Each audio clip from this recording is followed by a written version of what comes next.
오늘 말씀은 자꾸 바닥에 넘어지는 우리 그리스도인들에게 주시는 하나님의 말씀입니다. 광야에서 이스라엘 사람들은 자꾸 시험에 들었습니다. 자꾸 넘어졌습니다.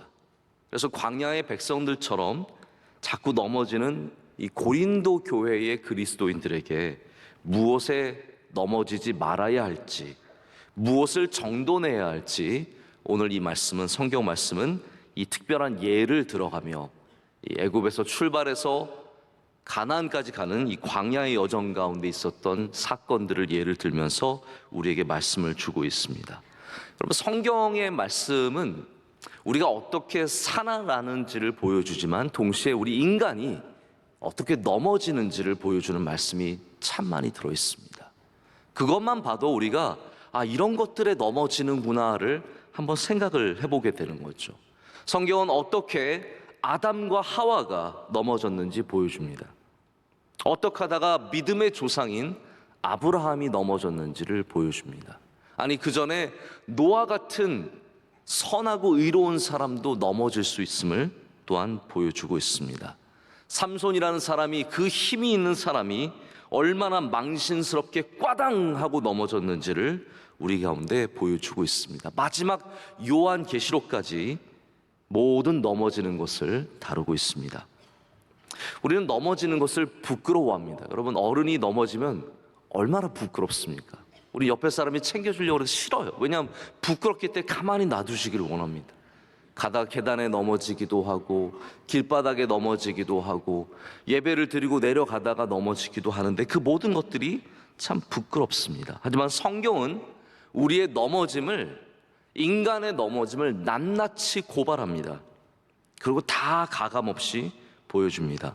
우리가 그토록 믿음의 로망으로 삼고 있는 다윗의 넘어짐을, 그 부끄러운 일을 성경은 처음부터 끝까지 완전히 다루어서 그 어떤 르포보다도 더 정확하게 그 일을 우리에게 보여주고 있습니다. 성경은 애초에 사람을 높이는 이야기가 아니잖아요. 성경은 하나님이 우리에게 주시는 말씀이며 그 가운데 수많은 넘어짐 속에서 우리로 하여금 우리의 바닥에 무엇이 있는지, 어떠한 장애물에 넘어지는지, 왜 광야에서 넘어졌는지를 통해서 우리 모두가 이 넘어짐에 관심을 갖기를 원하는 겁니다. 광야에서 사람들이 왜 넘어졌습니까? 돌에 걸려 넘어진 게 아니라는 겁니다. 모래에 빠져서 넘어진 것도 아니라는 거죠. 전혀 다른 것들에 걸려 넘어지는 것을 보여줍니다. 여러분, 우리가 넘어지는 것을 생각할 때 우리가 이런 거에 넘어지지라는 것을 우리는 다 대부분 예상을 합니다.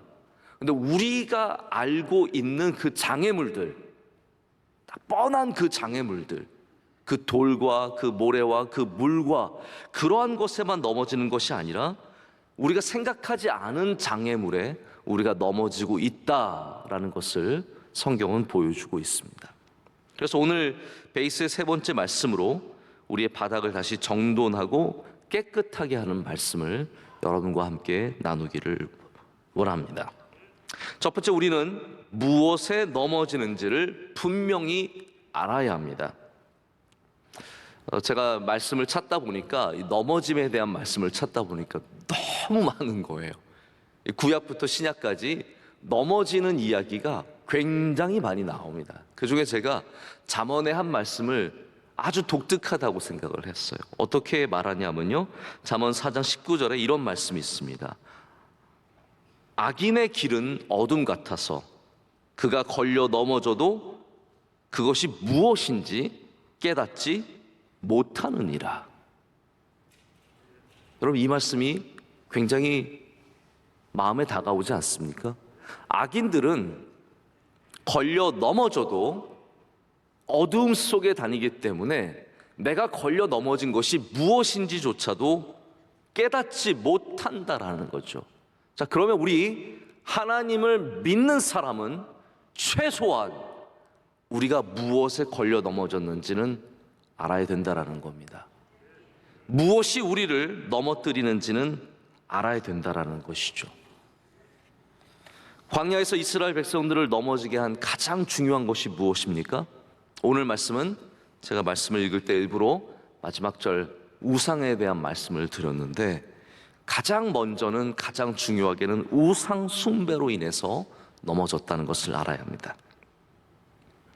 오늘 본문에서 바울이 우상 숭배를 말하면서 출애굽기 32장의 말씀을 가져옵니다. 백성이 앉아서 먹고 마시며 일어나서 뛰논다라는 말씀이죠.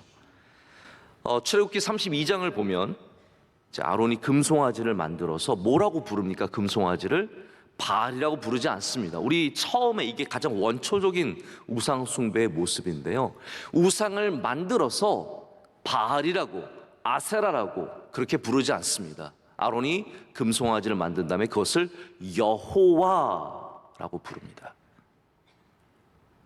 그리고 여호와의 절일에 이것을 행했다라고 성경은 기록하고 있습니다. 우상 숭배의 가장 원초적인 모습입니다.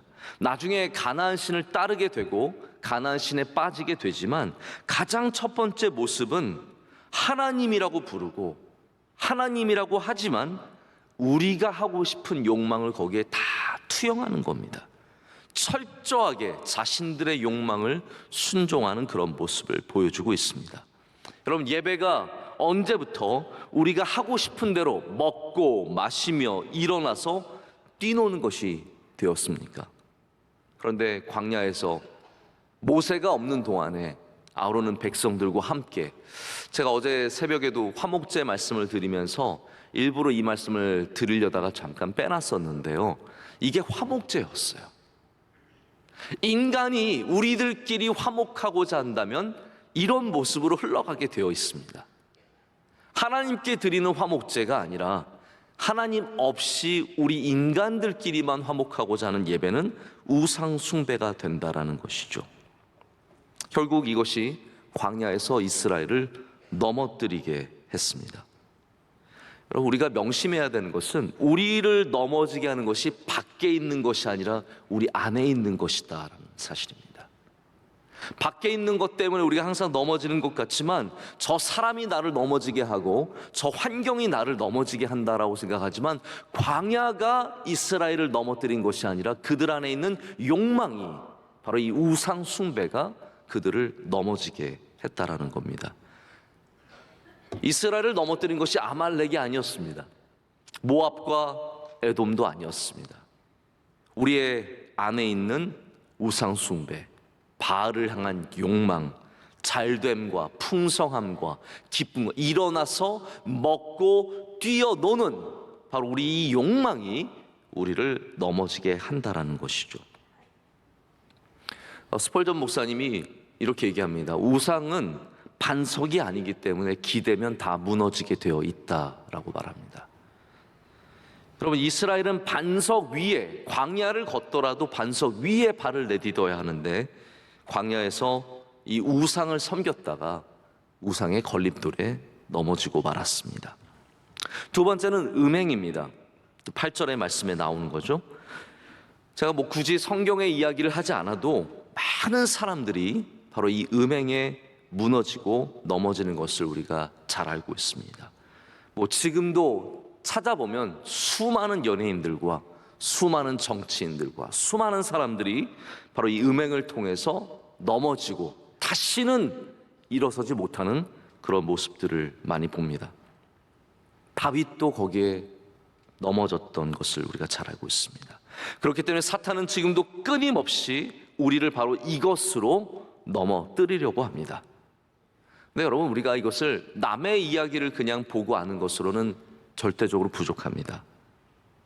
남이 저렇구나, 이렇게 넘어가서는 안 된다는 거죠. 내 바닥을 정돈해야만 여기에 걸려 넘어지지 않을 수 있습니다. 할렐루야.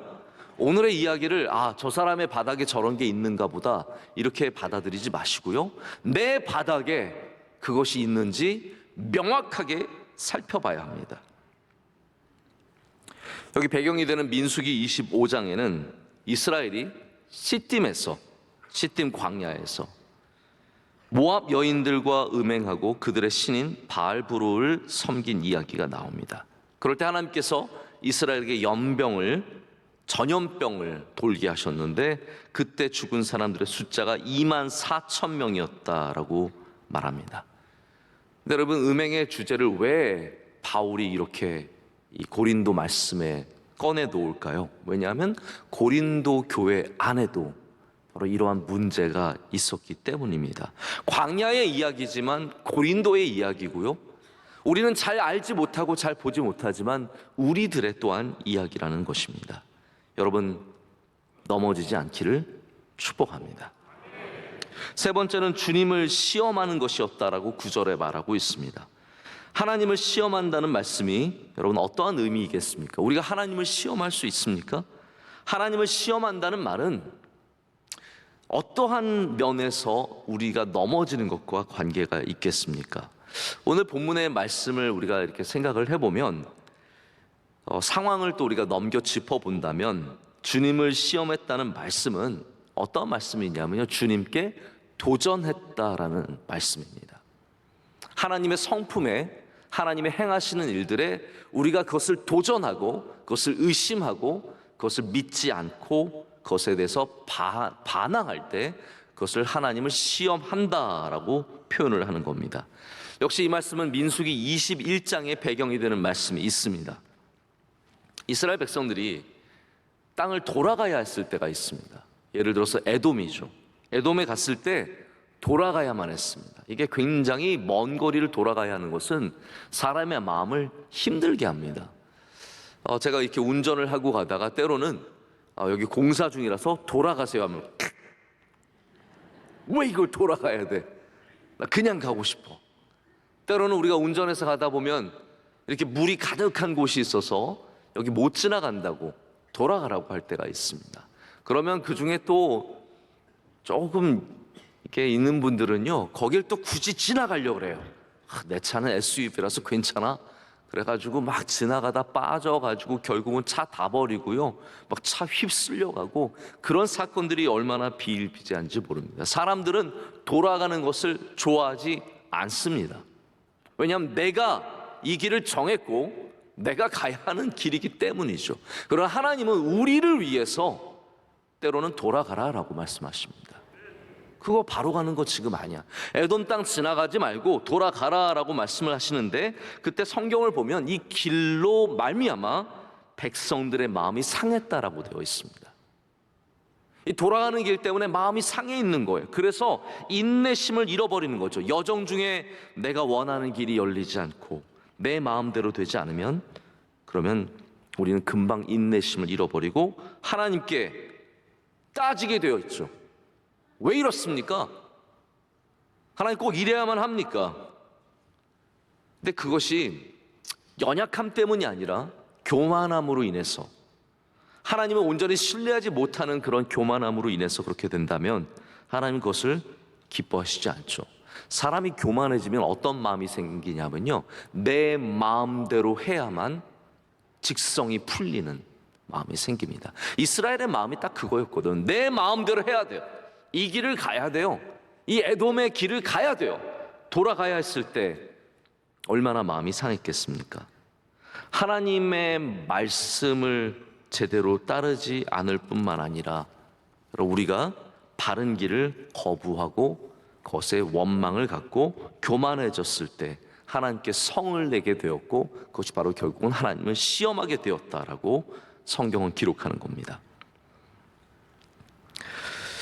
여러분, 우리가 바라기는 선하고 또한 의로우시며 온전하신 하나님을 신뢰하기를 원합니다.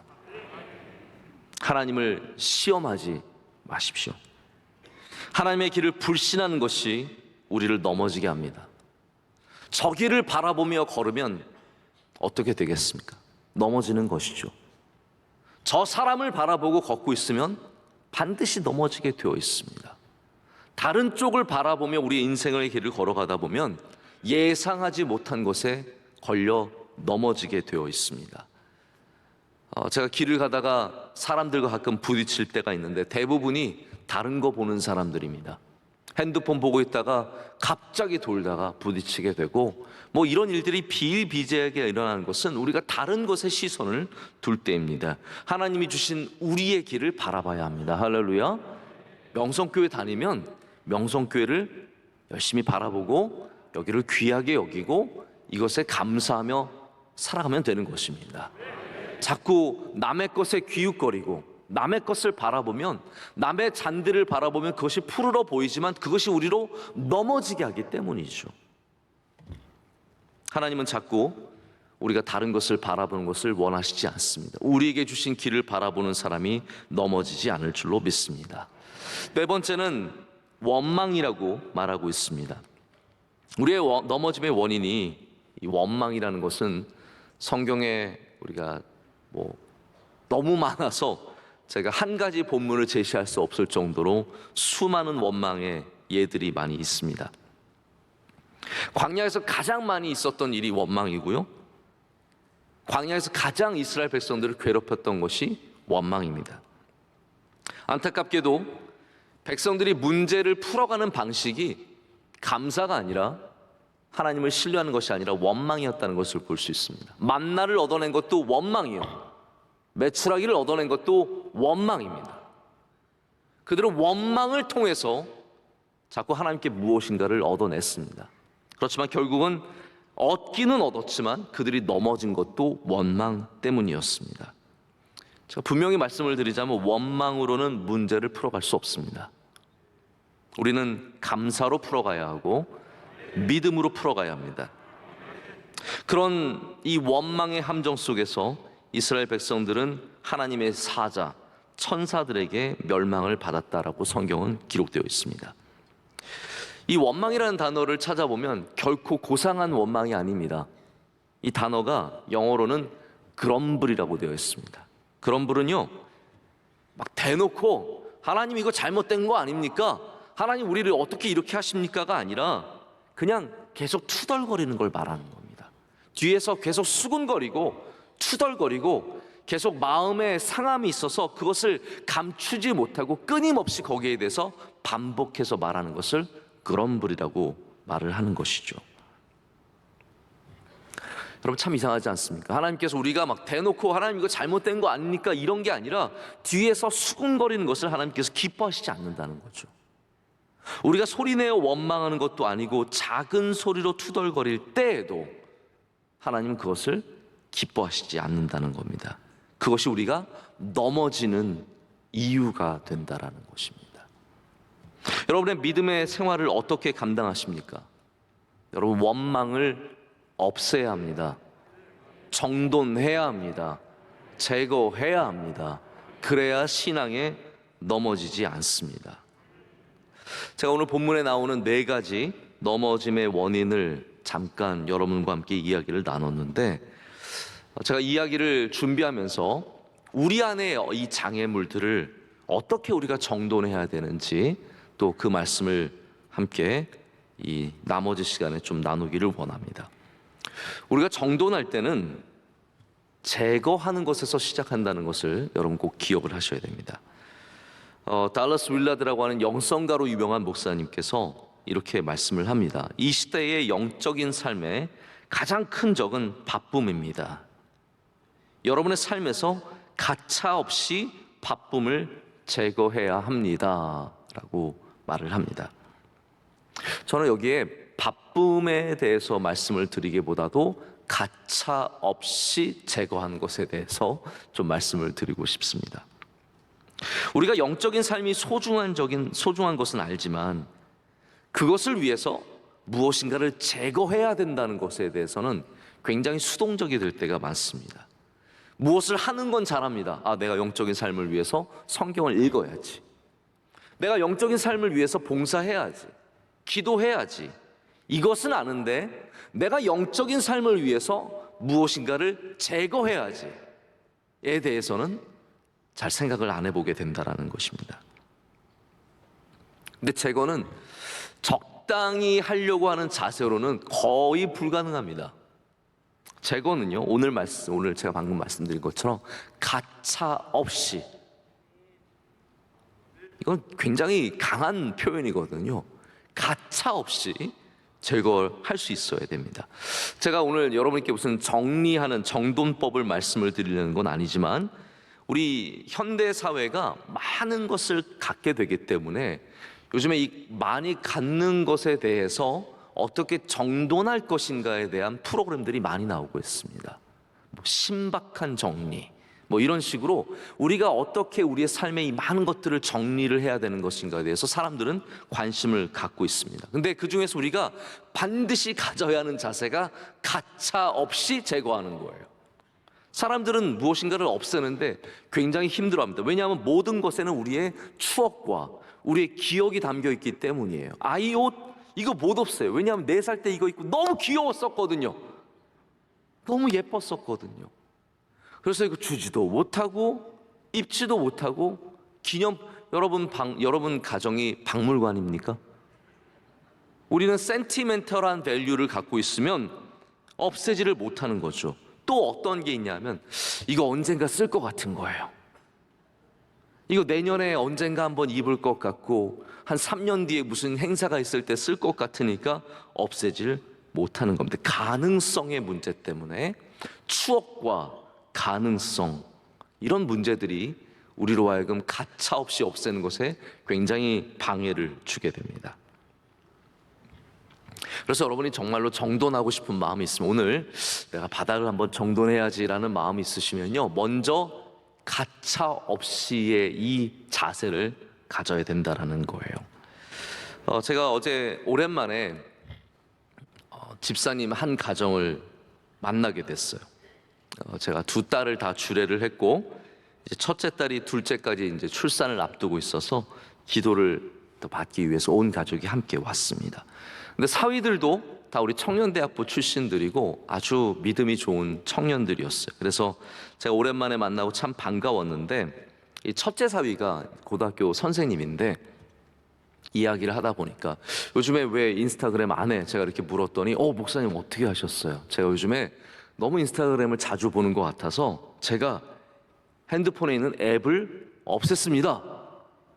그러는 거예요. 그래서 오늘 말씀을 준비하던 중, 가차없이 이 말씀을 준비하던 중이어서 제가 너 참 잘했다. 그거 없애기 쉽지 않다. 우리가 안 하려고 노력은 해도 가차없이 무엇인가를 없애는 것은 너무나 어려운데 너가 참 너 굉장히 잔인한 친구고 굉장히 훌륭하다. 제가 그렇게 칭찬을 해줬습니다. 여러분, 가차 없이 없애는 거 절대로 쉽지 않습니다. 우리가 이렇게 얘기를 해도요, 여러분 당장 여러분 핸드폰에 유튜브 앱 없앨 수 있습니까? 쉽지 않습니다. 페이스북 앱 없앨 수 있습니까? 쉽지 않습니다. 가차 없이 없애는 것이 결코 쉬운 일이 아니라는 겁니다. 사실 우리 많은 사람들이 복잡한 곳에서, 바닥이 정신없는 곳에서 당연히 넘어질 수밖에 없다는 사실을 잘 생각을 해봐야 됩니다. 이런 영적인 장애물들, 오늘 본문 말씀에 나왔던 이런 영적인 장애물들을 정돈하지 않고 바닥은 어지러운데 나는 여전히 넘어지지 않는 것을 바라는 것은 굉장히 교만한 자세입니다. 남들은 넘어져도 나는 괜찮을 거야. 음행? 남들 얘기지? 아닙니다. 내 바닥을 정돈해야 되고 그래야 넘어지지 않을 수 있다라는 겁니다. 그래서 나는 괜찮다라고 하는 자세로 오늘 성경 말씀에 뭐라고 얘기합니까? 그런즉 선줄로 생각하는 자는 넘어질까 조심하라라는 것입니다. 남의 바닥만 걱정하지 말고 내 바닥을 걱정해야 된다라는 거죠. 저는 이 가차없는 정리를 생각하면 예수님의 모습이 떠오릅니다. 제가 좀 더 깊이 생각해야 다른 것이 떠오를지 모르겠는데 저는 예수님밖에 생각이 안 나더라고요. 예수님께서 마태복음 6장에 우리가 잘 아는 오병이어의 기적을 행하십니다. 5,000명의 남자들이 먹었고 더 수만 명의 사람들이 먹었을 그 일이 있은 다음에, 이 센세이셔널한 일이 있은 다음에 사람들이, 성경에 무리라고 되어 있습니다. 무리가 예수님을 왕으로 삼고자 합니다. 이 놀라운 일을 행하신, 우리는 평생 예수님만 따라다니면 먹을 수 있다라는 거죠. 그런데 그 무리를 예수님께서는 성경 말씀을 보면 마태복음에 작별하고 기도하러 산에 올라가시더라 라고 되어 있습니다. 할렐루야. 저는 이 말씀이 얼마나 늘 시원하게 다가오는지 모릅니다. 무리를 작별하시고 기도하러 산에 올라가시더라. 작별이라는 단어가 정돈이라는 단어입니다. 예수님의 삶에 항상 가차없이 정돈하는 마음이 있으셨습니다. 아무리 사람들이 따라와도 기도하러 가야 될 때는 정돈하고 떠나시는 겁니다. 아무리 사람들이 높여줘도 그것을 정돈하시고 절대로 거기에 걸려 넘어지지 않으셨다라는 거죠. 우리가 정돈하지 못하기 때문에, 작별하지 못하기 때문에 항상 우리를 따르는 것에, 우리를 좋아하는 것에, 우리를 높여주는 것에 넘어지게 되어 있습니다. 이 제거의 정돈이 만들어내는 것이 두 가지가 있습니다. 첫 번째는 안전입니다. 우리가 왜 정돈해야 합니까? 안전을 위해서 바닥을 정돈해야 합니다. 저희 첫째 아이가 갓난아이였을 때, 아직 기지도 못하고 있을 때, 제가 밤늦게 교회 일을 마치고 아주 늦은 시각에 들어갔던 적이 있습니다. 늦은 시각에 온 집이 깜깜하게 불이 다 꺼져 있는데, 제가 정말 조심해서 아이도 깨지 않고 아내도 깨지 않게 하기 위해서 정말 조심해서 들어가는데, 들어가다가 뭘 하나 밟았어요. 뭘 밟았냐면, 이거는 버튼을 누르면 동요가 나오는 버스였습니다. 딱 누르면 막 별의별 우리나라 동요가 다 나와요. 제가 처음에 딱 눌렀더니 뽀로로 노래가 막 나오는 거예요. 제가 정신이 없어서 막 잡는데 또 다른 노래가 나오기 시작하고 다른 노래가 나오기 시작해서 결국은 다 깨어나고 막 울고 불고 난리가 난 거예요. 제가 그 기억이 너무나 생생합니다. 한밤중에 보이지 않는 곳에 바닥에 무엇이 있으면 우리는 밟게 되어 있고, 소리가 나게 되어 있고, 넘어지게 되어 있고, 또한 난리를 치게 되어 있습니다.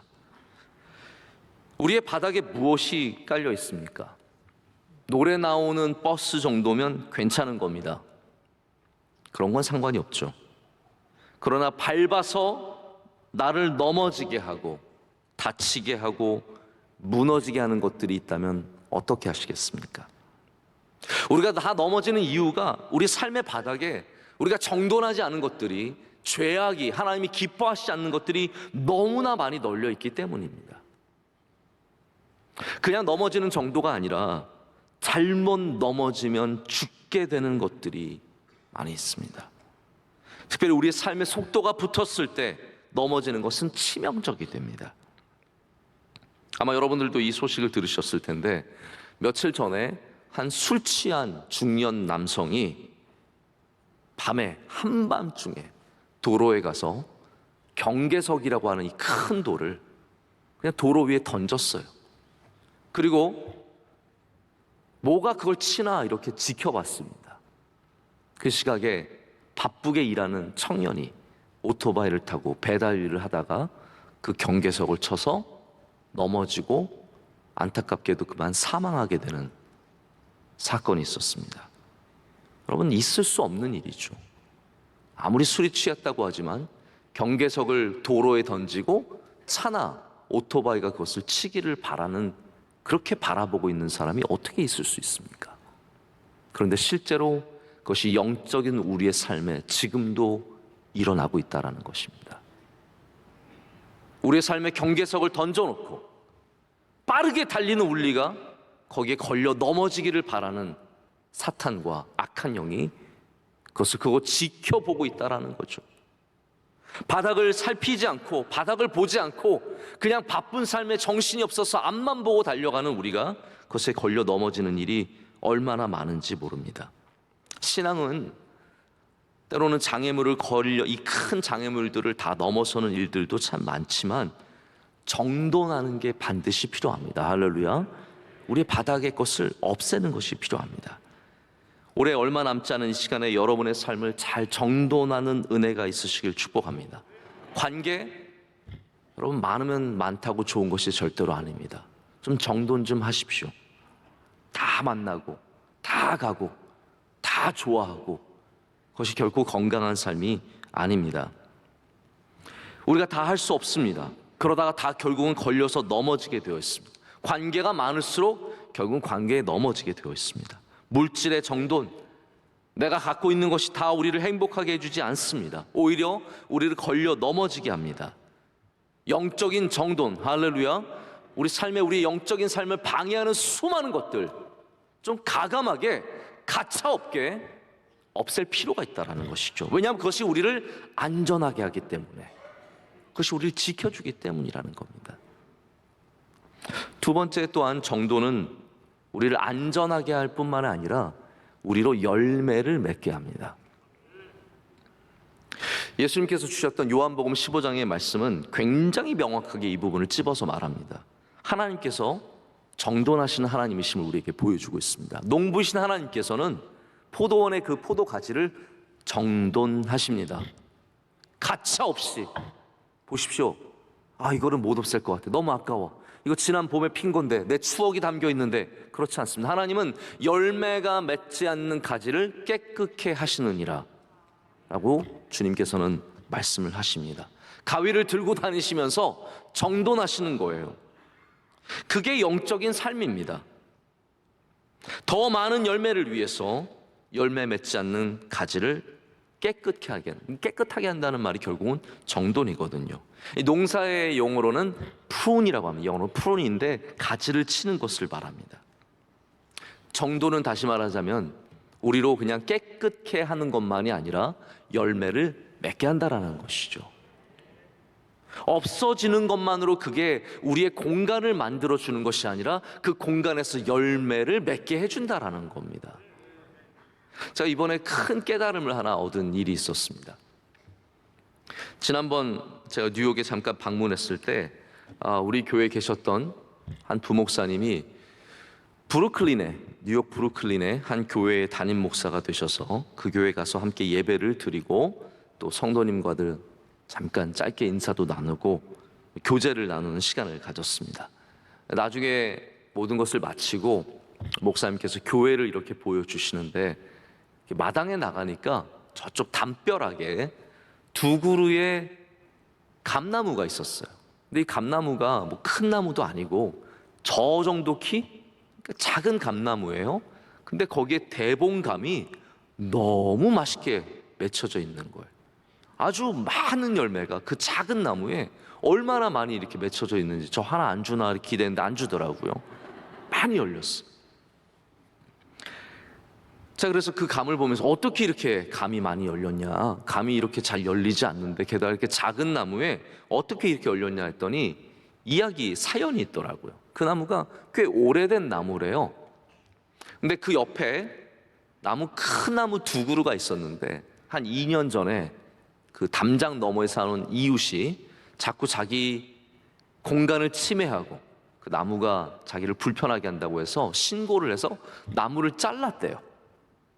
시명령으로 나무를 잘랐다는, 큰 두 그루 나무를 잘랐는데 2년 전에 자른 다음에 그 전까지는 열매가 안 맺히던 감나무가 그 나무를 자르니까 바로 열매를 맺기 시작해서 어마어마하게 많은 감을 맺기 시작했다라는 거죠. 제가 나무를 많이 아는 편은 아니지만 감나무는 원래 넉넉한 땅이 필요합니다. 까다로운 나무예요. 아무데나 막 심는다고 막 감이 나는 게 아니라 땅이 좋아야 하고 또 이 감이 때로는 열리고 때로는 안 열리는 굉장히 까다로운 애예요. 아주 까다로운 애입니다. 제가 감나무에 대해서 왜 이렇게 알게 됐냐면 저희 아버지께서 나무를 참 많이 농사를 짓고 많이 심으시는데 감나무에 대해서 굉장히 까다롭다는 것을 몇 번이나 저에게 말씀을 해주신 적이 있기 때문입니다. 여러분, 우리의 삶에 열매가 없는 이유가 내가 노력을 많이 안 해서 그래, 내가 열심히 안 살아서 그런가, 나는 그냥 운이 없는가, 이런 거에만 관심을 두지 마시고요. 때로는 이 작은 땅, 우리의 땅이 그렇게 넓지 않습니다. 사실 이 작은 땅에 너무 많은 나무가 심겨져 있기 때문이라는 것에 대해서 생각을 해봐야 된다는 거죠. 정말 우리가 열매 맺기를 원하는 나무는 이건데 너무 많은 것을 심어놔서 정돈되지 않은 그 땅에 열매가 맺히지 못할 때가 많다라는 겁니다. 여러분, 열매 맺는 인생이 되려면 나무를 정돈해야 합니다. 이거저거 다 기웃거리고 다니고 여기저기 다 열매를 얻으려고 하고 이거저거 다 심다가 결국은 아무것도 맺히지 않는 메마른 땅이 되기 쉽기 때문입니다. 우리의 바닥에 너무 많은 것이 있으면 우리는 거기에 걸려 넘어지고 열매를 맺지 못할 때도 너무나 많습니다. 우리가 바닥을 정돈하기 원하는 이유는 어떤 미적인 그런 이유만은 아닙니다. 자, 이 말씀을 드리고 이제 말씀을 맺을 텐데요. 이 시대가 인테리어 시대 아닙니까? 모두가 아름다운 집뿐만 아니라 그 안에 아름다운 것들을 원합니다. 그래서 이제는 천문학적인 돈을, 어마어마한 돈을 인테리어에 씁니다. 하지만 우리 그리스도인들이 원해야 하는 바닥은 그냥 대리석이 깔린, 이태리에서 수입한 가장 좋은 대리석이 깔린 아름다운 바닥이 아닙니다. 정돈이 되어서 깔끔해서 잡지에 나올 것 같은 그런 바닥을 제가 여러분에게 원하는 것도 아닙니다. 우리의 바닥은 사실 다 때묻고 흙 묻고 부끄러운 흠도 있는 바닥이죠. 하지만 정돈된 바닥은 힘이 있습니다. 정돈된 바닥은 열매를 맺습니다. 정돈된 바닥은 우리로 시험에 들지 않게 합니다. 우리의 안전을 지켜주고 우리에게 열매를 맺게 합니다. 그래서 오늘 이 말씀을 통해서 다시 한번 우리 바닥에 놓여있는 수많은 장난감들, 우상과 음행과 시험과 원망을 치우고 여러분의 삶에 많은 열매가 맺히는 은혜가 있으시기를 축복합니다. 기도하시겠습니다. 하나님 아버지, 감사합니다. 오늘 주님의 말씀을 통해서 다시 한번 우리의 바닥을 살펴봅니다. 하나님, 정신없이 쌓았던 것들 이제 주님 앞에서 정돈하게 하여 주시옵고, 주님께서 원하시는 거룩하고 복된 삶이 되게 하여 주시옵소서. 다시는 잘못된 것들에 걸려 넘어지지 않도록 주님 우리를 긍휼히 여겨 주시옵고, 그 모든 것들을 제하여 주시오며 그로 말미암아 우리의 삶에 많은 열매가 있게 하여 주시옵소서. 예수님의 이름으로 기도드립니다. 아멘.